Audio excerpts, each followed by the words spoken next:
Hey guys, Liam from Blackpool Honda here, and here we have our white orchid 1 litre petrol Civic SE.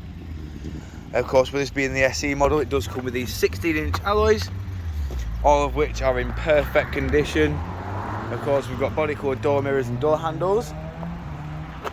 I will, however, go into each and every alloy just so you can get an idea of what condition the car is actually in, bodywork wise and of course interior wise. Of course, we have rear parking sensors along with a really spacious boot just here. Of course, just here we have your pull-over parcel shelf, which just clamps in there. Of course, the seats are 60-40 split, and they do fold flat with that level just there, of course. Moving around again, showing the rear alloy just here. Of course, now moving into the rear of the vehicle, we do have the cloth black seats just here with isofix mounting points, as you can see there. Of course, we've got electric and automatic rear windows. In the front of the vehicle, we do have all 4 controls for the windows: window lock, central locking, electric adjustment for the wing mirrors.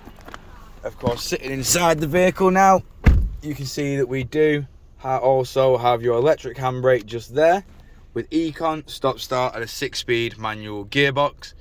We've got climate control, and of course we have all of your different sources just here. We've got Bluetooth and USB on your media, and then we've got DAB, LW, MW, FM, and of course DAB. All that is controlled via these buttons just here. You have your source select up and down, radio select side to side, volume, onboard computer controls. As you can see, every time you press, it will change through the onboard computer. And while we're here, I'll just quickly show you that this car is on 36,359 miles. We've got your Bluetooth hands-free there, and of course your cruise control, speed limiter and lane keep assist system with auto headlights and windscreen not windscreen wipers. Moving back outside the vehicle now, showing you the last remaining alloy. Of course, with this being a petrol car, I can confirm that this car will take E10 fuel, so there is nothing to worry about on that basis. But if you have any more questions or queries on this vehicle, don't hesitate to get in touch with the dealership. One of our sales team will provide with a personalised video. We thank you for your time, and we hope to hear from you soon here at Blackpool Honda.